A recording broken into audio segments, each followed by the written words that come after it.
Friends, welcome to do good with. ഇന്ന് നമ്മളൊരു cooking video തന്നെയാണ് ചെയ്യുന്നത്. പക്ഷെ കുറച്ച് ചെറിയൊരു സ്പെഷ്യാലിറ്റി ഉണ്ട് വീഡിയോക്ക്. കാരണം നമ്മൾ ഇന്ന് ബക്കറ്റ് ചിക്കൻ അല്ല തപ്പ് ചിക്കനാണ് ഉണ്ടാക്കുന്നത്. ബക്കറ്റ് ചിക്കൻ ഉണ്ടാക്കാനായിരുന്നു പ്ലാൻ. പക്ഷെ ചില സാങ്കേതിക തകരാറുകൾ മൂലം എന്നൊക്കെ പറയാം. കാരണം നമുക്ക് ബക്കറ്റ് കിട്ടിയില്ല.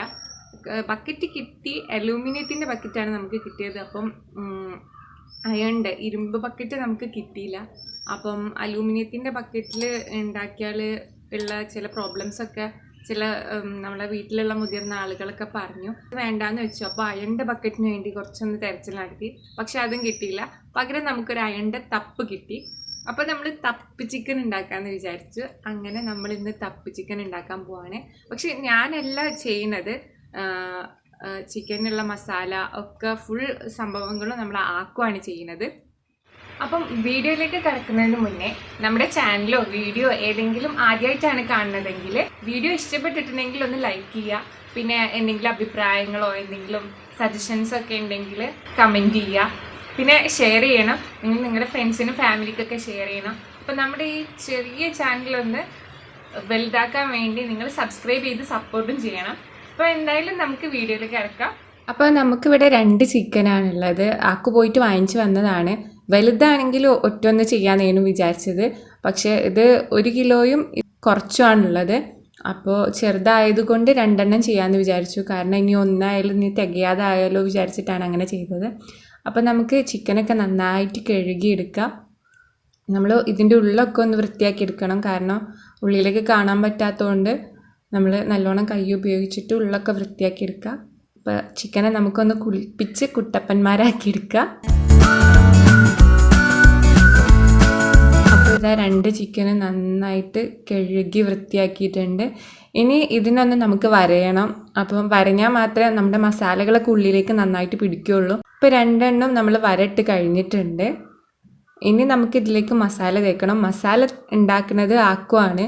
ഞാൻ പറഞ്ഞില്ലേ, അങ്ങനത്തെ കാര്യങ്ങളൊക്കെ ആക്കുകയാണ് ചെയ്യുന്നത്. അത് കുക്ക് ചെയ്യാനുള്ളതൊക്കെ ആക്കുകയാണ് ചെയ്യുന്നത്. അപ്പോൾ ഞാൻ ഹാനി എണീറ്റിട്ട് അവിടെ പോയി വരുമ്പോഴത്തേക്കും ആക്കു മസാലൻ്റെ സംഭവങ്ങളൊക്കെ ഇട്ടിട്ടുണ്ട്.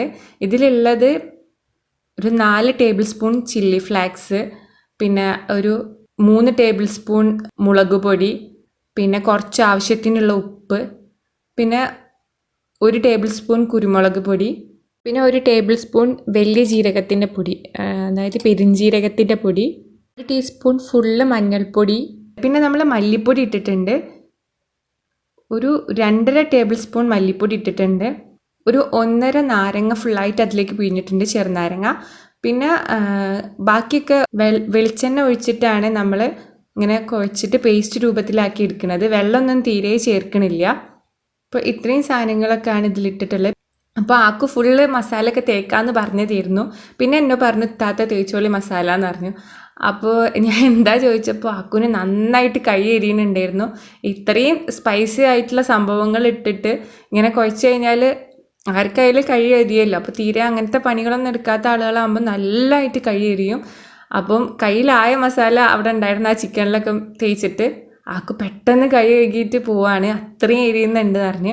അപ്പം ഞാൻ കൈ എരിയാതെ വെക്കാൻ വേണ്ടി ചെയ്യുന്നത് കുറച്ച് വെളിച്ചെണ്ണ നന്നായിട്ട് കയ്യിലാക്കാറാണ് സാധാരണ മസാല തേക്കുമ്പോൾ ചെയ്യുക. കാരണം എപ്പോഴും നമ്മളിങ്ങനെ ചെയ്യാത്തതുകൊണ്ട് നല്ല കൈ എരിയും. അപ്പോൾ ഇങ്ങനെ വെളിച്ചെണ്ണ കുറച്ച് നല്ല കുളിർക്കെ കയ്യിൽ ഇങ്ങനെ തേച്ച് കഴിഞ്ഞാൽ നമുക്ക് കൈ അത്ര പെട്ടെന്ന് എരിയില്ല. വെളിച്ചെണ്ണ ആക്കിയിട്ട് അതിലൊക്കെ മസാല തേച്ചു. നമ്മൾ മസാല അത്ര ലൂസാക്കരുത്. അപ്പോൾ ചിക്കൻ്റെ മുകളിൽ ഇങ്ങനെ പിടിച്ച് നിൽക്കില്ല. കുറച്ച് ടൈറ്റ് ആക്കിയിട്ട് വേണം മസാല ഇതാക്കാൻ. അപ്പോൾ നമ്മുടെ മാരിനേഷൻ കഴിഞ്ഞു. അപ്പോൾ ഈ ചിക്കൻ്റെ ഈ മസാല നല്ലോണം പിടിക്കാൻ വേണ്ടിയിട്ട് ഒരു 4 മണിക്കൂർ മാറ്റി വെക്കുന്നുണ്ട്. അപ്പോൾ നമ്മുടെ 4 മണിക്കൂർ കഴിഞ്ഞിട്ട് നമ്മളെ മാരിനേഷൻ ചെയ്ത് വെച്ച ചിക്കൻ എടുത്തിട്ടുണ്ട്. മസാലയൊക്കെ നല്ല അടിപൊളിയായിട്ട് കാണുന്നുണ്ട് അതിൻ്റെ മുകളിൽ. അപ്പോഴേക്കും ആക്കുവിടെ ഇത് ചുട്ടെടുക്കാനുള്ള സ്റ്റിക്ക് റെഡിയാക്കിയിട്ടുണ്ടായിരുന്നു. അപ്പം സിനമൺ സ്റ്റിക്കിൻ്റെ മരമാണ് ഏറ്റവും നല്ലത്. കാരണം ആ സ്റ്റിക്കിൻ്റെ ആ ഒരു ഫ്ലേവറും കൂടെ ഈ ചിക്കനിലേക്ക് വരും ഇത് ചൂടാവുമ്പം. അപ്പോൾ അതാണെങ്കിൽ ഏറ്റവും ബെസ്റ്റ്. മാമൻ്റെ മോനാണ് ആക്കുന്ന റെസിപ്പി പറഞ്ഞെടുത്തത്. അപ്പോൾ അവരാദ്യം ചെയ്തത് അങ്ങനെയായിരുന്നു. അപ്പോൾ നല്ല ടേസ്റ്റ് ഉണ്ടായിരുന്നു. അതിൻ്റെയും കൂടെ ഫ്ലേവർ അതിലേക്ക് വന്നിട്ടുണ്ടായിരുന്നു എന്നാണ് പറഞ്ഞത്. പിന്നെ ഇതാണ് നമ്മുടെ തപ്പ്. ഞാൻ പറഞ്ഞിട്ടില്ലായിരുന്നു അയണിൻ്റെ തപ്പ്. ഇതിലാണ് മാമൻ്റെ മോൻ ഉണ്ടാക്കിയിട്ടുള്ളത്. അപ്പോൾ അവൻ്റെ അടുത്ത് നിന്ന് തന്നെയാണ് നമ്മളിതൊക്കെ വാങ്ങിയത്. അങ്ങനെ ആ കമ്പൊക്കെ വെച്ച് അതിൻ്റെ താഴെ വാഴയിലൊക്കെ വെച്ച് റെഡിയാക്കി നമ്മൾ ചിക്കൻ അതിൻ്റെ മുകളിലേക്ക് ഇങ്ങനെ വെച്ച് കൊടുക്കുകയാണ്. പിന്നെ നമ്മൾ ഈ ചിക്കൻ്റെ ഉള്ളിൽ കുറച്ച് മല്ലിയില പുതിനയിലൊക്കെ സ്റ്റഫ് ചെയ്ത് വെച്ചിട്ടുണ്ട്. അങ്ങനെ വെച്ച് കഴിഞ്ഞാൽ അതിൻ്റെയും കൂടെ ഫ്ലേവർ ചിക്കനിലേക്ക് വരും. ഇനിയിപ്പോൾ ചിക്കൻ അതിൻ്റെ മുകളിൽ വെക്കുകയാണ്. അപ്പോൾ ചിക്കൻ വെക്കുമ്പോൾ ഒരു പേടി എന്താണെന്ന് വെച്ചാൽ ഈ നമ്മുടെ ഈ സ്റ്റിക്കിൻ്റെ എഡ്ജ് നല്ല കൂർത്തിട്ടാക്കി പോയിട്ടുണ്ട്. അപ്പോൾ അതും കൂടെ താഴേക്ക് വീഴുമോ എന്നുള്ളൊരു പേടിയാണ്. പക്ഷേ താഴേക്ക് വീഴൂലെന്ന് വിചാരിക്കുന്നു. കാലൊക്കെ നല്ലോണം ടൈറ്റായിട്ട് കെട്ടുന്നുണ്ട്. ഞാൻ അവിടെ നിന്ന് ഇങ്ങനെ ഓരോന്ന് പറഞ്ഞു കൊടുക്കുകയാണ്. അപ്പം നല്ല ടൈറ്റിൽ കെട്ടുന്നുണ്ട് കാല്. അപ്പോൾ ഈ തലേൻ്റെ ആ ഒരു ഭാഗം കുറച്ചൊന്ന് ചെരിച്ച് വെച്ചിട്ടുണ്ട് അതിൻ്റെ ഉള്ളിൽ. അത് വീണ് പോവാതിരിക്കാൻ വേണ്ടിയിട്ടാണ്. അപ്പോൾ നന്നായിട്ട് കെട്ടുകയാണ്. അത് കെട്ടി ഇനി നമ്മൾ അതിൻ്റെ മുകളിലേക്ക് തപ്പ് വെക്കാൻ പോവാണ്. പക്ഷെ നമുക്കൊരു പേടിയുണ്ട് ഇത് വീണോ എന്ന്. അപ്പോൾ പിന്നെയും വാഴയിലകൾ വെക്കുകയാണ് നിലത്തായി പോകണ്ടെന്നുള്ള രീതിയിൽ. അപ്പം പിന്നെയും വാഴയിലകളൊക്കെ വെച്ച് അങ്ങനെ നമ്മൾ തപ്പ് വെച്ചു. അതിൻ്റെ ചുറ്റും തപ്പ് നല്ല അമർത്തിയിട്ടാണ് വെച്ചത്. എന്നിട്ട് അതിൻ്റെ ചുറ്റും കുറച്ച് മണ്ണിടുകയാണ്. പിന്നെ അതിൻ്റെ മണ്ണിട്ടിട്ട് അതിൻ്റെ മുകളിലായിട്ട് ചിരട്ടകൾ ഇങ്ങനെ വെച്ചിട്ടുണ്ട്. പിന്നെ തപ്പിൻ്റെ മുകളിലൊരു വെയിറ്റ് വെച്ചു. അതിന് ശേഷം നമ്മൾ ഓല വെച്ചിട്ടാണ് കത്തിക്കുന്നത്. അപ്പോൾ ഓലയൊക്കെ വെക്കുകയാണ്. അപ്പോൾ ഓല എങ്ങനെ വെച്ചപ്പോൾ അത് നിൽക്കണില്ല. എനിക്കൊരു ഐഡിയ തോന്നി അത് നല്ലോണം നിർത്താൻ വേണ്ടിയിട്ട്. ഒരു 4 മട്ടൽ കഷ്ണം അതിൻ്റെ മോൾ ഭാഗം കെട്ടിയിട്ട് ഇങ്ങനെ വെച്ചിട്ട് അതിമേലേക്ക് ഇങ്ങനെ ഓല ചാരി വെക്കാമെന്ന് വിചാരിച്ചു. അപ്പോൾ അങ്ങനെ മട്ടൽ കഷ്ണമൊക്കെ കൊണ്ടുവന്നിട്ട് അങ്ങനെ വെക്കുകയാണ്. അപ്പോൾ അത് കുറച്ച് സക്സസ്ഫുള്ളായി. അങ്ങനെ മട്ടൽ വെച്ചപ്പോൾ കുറച്ചൊക്കെ ഇങ്ങനെ വീഴാനൊക്കെ പോയി. പക്ഷേ താൽക്കാലികമായി നമുക്ക് ആ ഓലയെ പിടിച്ചു നിർത്താൻ പറ്റിയെന്നൊക്കെ പറയാം.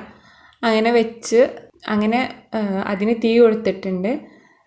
ഇപ്പോൾ എനിക്ക് തോന്നിയത് എന്താ വെച്ചാൽ ഞാൻ കുറേ നാളായി ഇങ്ങനെ ഓരോരുത്തരിങ്ങനെ ബക്കറ്റ് ചിക്കൻ ഉണ്ടാക്കിയിട്ട് ഇങ്ങനെ കാണുന്നു. അപ്പോൾ എനിക്കത് എന്തായാലും ഒന്ന് കഴിച്ച് നോക്കണം എന്നുള്ളതിൽ വാങ്ങാൻ അങ്ങനെ കിട്ടുന്നതായിട്ട് കേട്ടിട്ടില്ല. അപ്പം എനിക്ക് എന്തായാലും ഒന്ന് കഴിച്ചു നോക്കണം എന്ന് ആഗ്രഹം ഉണ്ടായിരുന്നു. അപ്പോൾ ഞാൻ ആക്കുനോട് അങ്ങനെ പറഞ്ഞു. അപ്പം പിന്നെ എല്ലാവരും അങ്ങനെ ഓക്കെ ആയി. അങ്ങനെയാണിത് ഉണ്ടാക്കാൻ തുടങ്ങിയത്. ഒരുപാട് പേരുണ്ടാക്കിയത് കണ്ടിട്ടുണ്ട്. പക്ഷെ ഇത്രയും ബുദ്ധിമുട്ടിയിട്ടാണ് അവർ ഉണ്ടാക്കിയതെന്ന് മനസ്സിലായിട്ടില്ലായിരുന്നു. കാരണം ഇതിൻ്റെ ഈ തീ ഇങ്ങനെ കത്തുന്ന സമയത്ത് അതിൻ്റെ അടുത്തെങ്ങും നിൽക്കാൻ പറ്റാത്ത അവസ്ഥയാണ്. ഭയങ്കര ചൂടിങ്ങനെ അടിച്ചുകൊണ്ടിരിക്കുന്ന ഒരവസ്ഥയാണുള്ളത്. അത് നമുക്ക് അതിൻ്റെ അടുത്ത് നിൽക്കുമ്പോൾ അത് മനസ്സിലാവും ഇത്രയും കഷ്ടപ്പാടാണോ വിചാരിക്കും. നമ്മൾ എന്താ വെച്ചാൽ ആ വെച്ച ഓല മതിയാവില്ല. അപ്പോൾ നമ്മൾ കുറച്ചും കൂടെ അതിലേക്ക് കത്താൻ വേണ്ടിയിട്ട് ഓരോന്നിങ്ങനെ ഇട്ട് കൊടുക്കണം. അപ്പോൾ അത്രയും ചൂടാണ് അതിൻ്റെ അടുത്തേക്ക് പോകുമ്പോൾ. ഞാൻ കുറച്ചൊക്കെ ഇട്ട് കൊടുത്തു. പിന്നെ എനിക്ക് അവിടേക്ക് പോകാനേ തോന്നിയില്ല. ഞാൻ മാറി നിൽക്കുകയും അങ്ങനെ ഇതൊക്കെ ആയി കഴിഞ്ഞിട്ടുണ്ട്.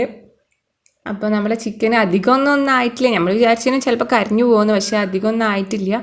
കരിയാതൊക്കെ കിട്ടിയിട്ടുണ്ട്. നല്ല ഭംഗിയിൽ കിട്ടിയിട്ടുണ്ട്.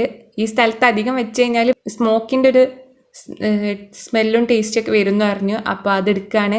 ഇത് മാമൻ്റെ മോനാണ് ഇതെടുത്ത് തരുന്നത്. ഇവൻ്റെ റെസിപ്പിയിൽ തന്നെയാണ്, ഇവനും എൻ്റെ ഫ്രണ്ട്സും ഉണ്ടാക്കിയതിൻ്റെ റെസിപ്പിയിലാണ് നമ്മൾ ബക്കറ്റ് ചിക്കൻ ഉണ്ടാക്കിയിട്ടുള്ളത്. അപ്പോഴേക്കും ഞാൻ മയണൈസൊക്കെ അടിക്കാൻ വേണ്ടിയിട്ട് നിന്നു. മയണൈസ് അടിച്ചു. പിന്നെ നമ്മുടെ കുബൂസിൻ്റെ പണികളൊക്കെ നോക്കായിരുന്നു. കുബൂസ് മാവൊക്കെ നല്ലോണം റെഡി ആയിട്ടുണ്ട്. കുബൂസൊക്കെ ഉണ്ടാക്കി. അപ്പോൾ ഇതാണ് നമ്മുടെ ബക്കറ്റ് ചിക്കൻ. അടിപൊളിയാണ്. ടേസ്റ്റ് നല്ലൊരു വെളിച്ചെണ്ണേൻ്റെ ഒക്കെ ഫ്ലേവറാണ് വരുന്നത്. ശരിക്കും അടിപൊളിയാണ് കഴിക്കാൻ.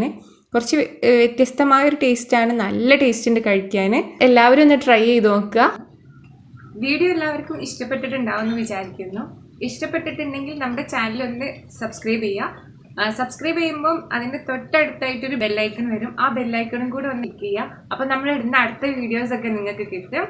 അപ്പം എന്തായാലും അടുത്ത വീഡിയോയിൽ കാണുന്നത് വരെ ബൈ.